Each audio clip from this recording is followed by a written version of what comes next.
the guardian of the earth. Have you ever felt like something invisible was watching you in the darkness?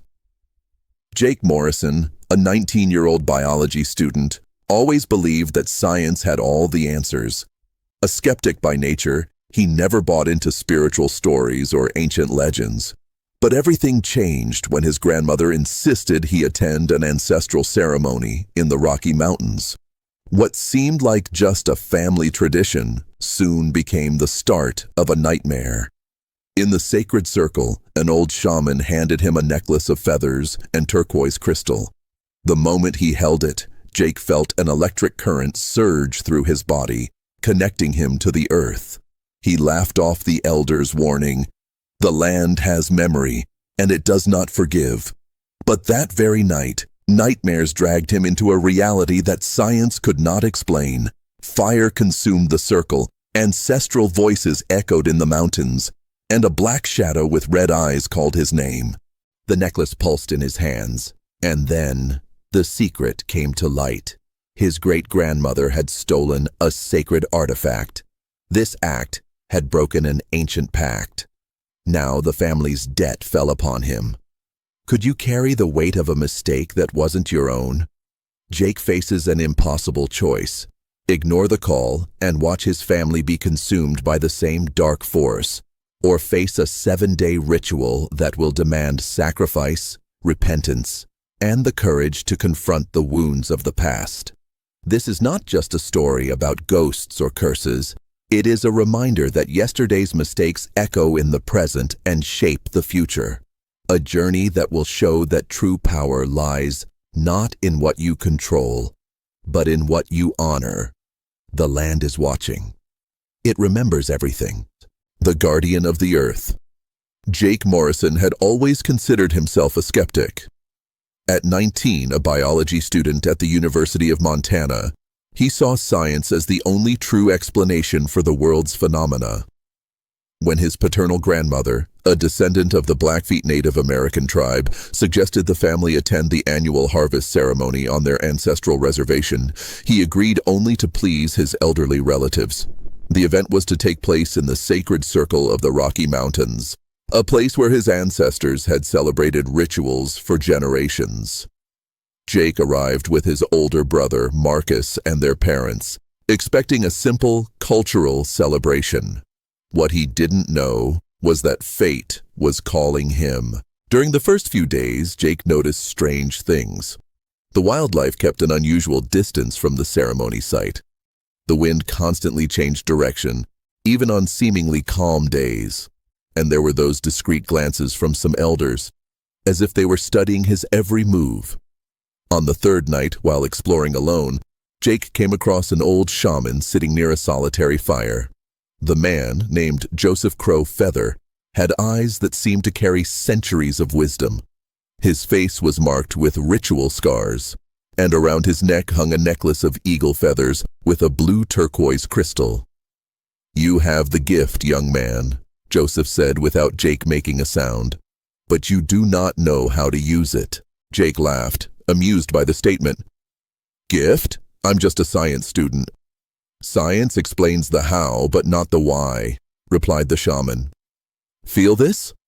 Joseph held out an eagle feather to Jake. Upon touching it, the young man felt a chill run down his spine, as if an invisible electric current connected his body to the ground beneath his feet.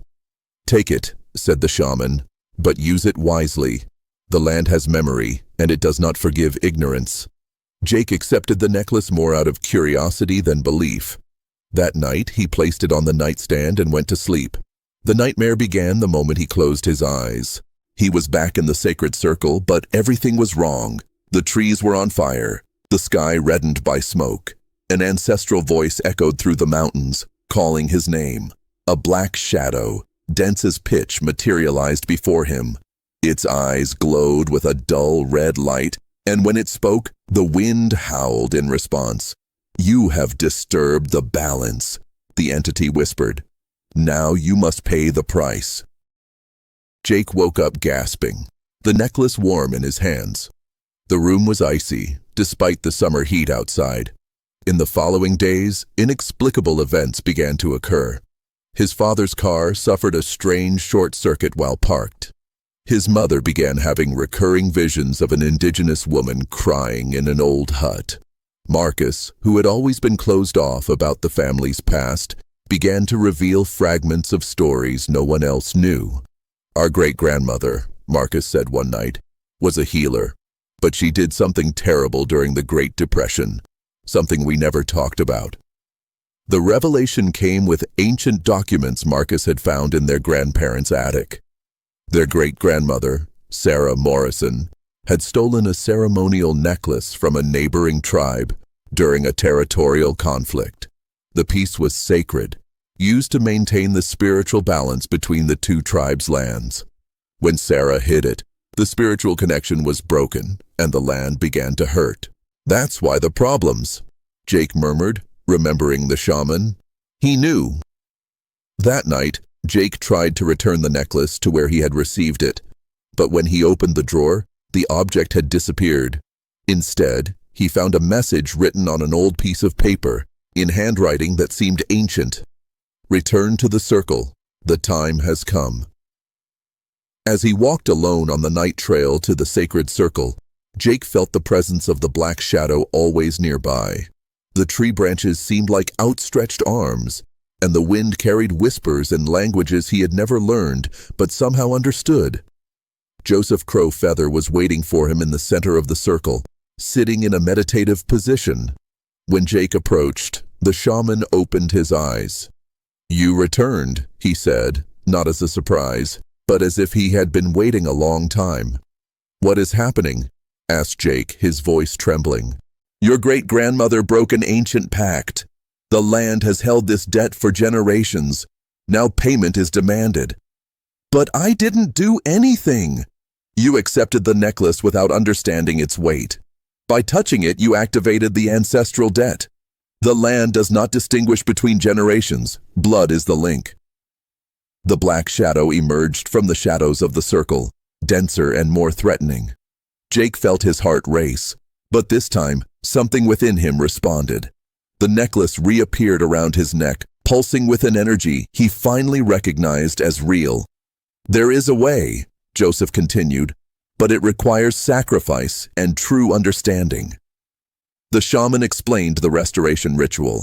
Jake would need to perform a 7-day ceremony, honoring not only the spirits of the land, but also acknowledging the mistakes of his ancestry. Each day would represent a generation, and each generation carried its own share of responsibility. The first day was dedicated to his direct ancestors. Jake learned healing songs and offerings for the family spirits. The second day honored the Native Americans whose lands were taken. The third day was for the enslaved Africans whose suffering also marked the land. Each ceremony was accompanied by visions showing how the actions of the past echoed in the present. On the fourth day, the black shadow appeared again, but this time, Jake felt no fear. He understood that the entity was not evil, but rather the manifestation of the wounded land's pain. "I am sorry," Jake said aloud, addressing the shadow. "For what my family did, for what all generations have done, I ask for forgiveness on behalf of all of us." The shadow wavered, and for a moment, Jake saw the face of his great-grandmother, remorseful and weeping. In the following days, Jake learned about the responsibility of being a guardian. Joseph revealed that the necklace was not just an object, but a symbol of the connection between the physical and spiritual worlds. Jake's great-grandmother had been destined to be a healer, but fear and greed had corrupted her. "The gift passes from generation to generation," the shaman explained. "Your mother has visions because she carries part of it. Your brother knows secrets because he was also touched.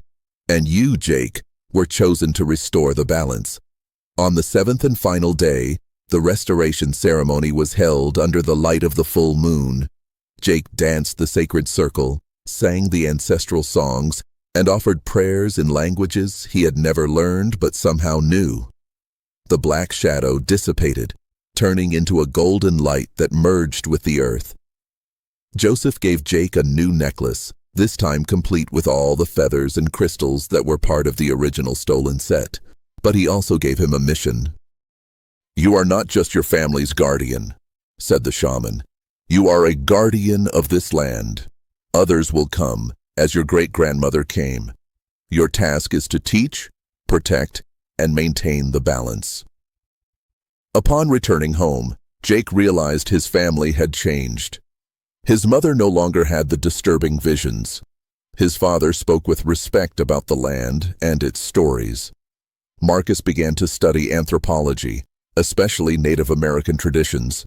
But the most important change was in Jake. He still believed in science, but now he understood that there were truths that transcended rational explanation. The necklace around his neck was not just an accessory, but a constant reminder of his connection to something greater. Months later, Jake returned to university with a new perspective. His biology studies now included ethnobotany and traditional indigenous knowledge. He began working with native communities, helping to document medicinal plants and conservation practices that had been passed down for generations. In his moments of solitude, Jake still felt the presence of the land, but now it was a welcoming connection, not a threatening one.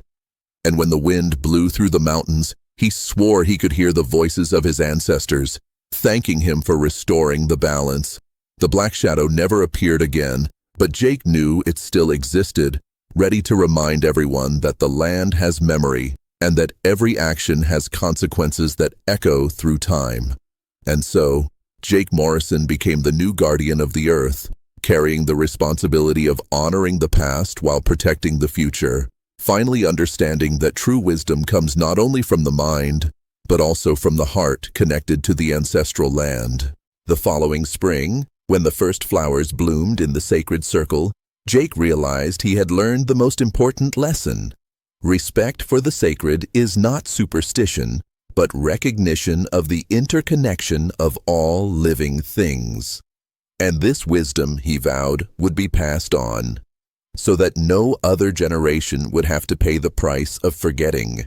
And so, do you still think the past has no power over the present? Jake Morrison's story shows us that some truths transcend our scientific understanding. The land truly has memory, and yesterday's mistakes can demand payment today. But here's the question you're probably asking. How many generations of your own family carry unrevealed secrets? How many were silenced to protect the comfort of today's stories? Jake could have ignored the necklace. He could have let his family deal with the inexplicable accidents. But he chose to face the truth, take responsibility, and pay the price of sincere repentance. And you? What would you be willing to sacrifice to protect the people you love? Jake's transformation from skeptic to spiritual guardian was not easy. He had to face not only supernatural forces but also his own family's demons. He learned that true courage is not denying the unknown, but accepting it and learning from it. The land is still watching, and it remembers everything. Perhaps you've had that feeling of being watched at some point. Perhaps you've ignored strange signs in your own life. Jake's story warns us that some connections cannot be broken, only honored and cared for. If this story touched something in you, leave in the comments. What would you do if you discovered an ancestral secret that affects your family? Do you believe the actions of your ancestors can influence your life today? Have you ever had a supernatural experience that science couldn't explain? Share this video with someone who needs to hear this message. Because, as Jake discovered, some truths can only be faced when shared. And if you've made it this far, don't forget to like the video, because the land also remembers those who honor its history. Until the next journey, Guardian. After all, who knows what other stories are waiting to be told? Some stories don't end, they transform into responsibility. What will yours be?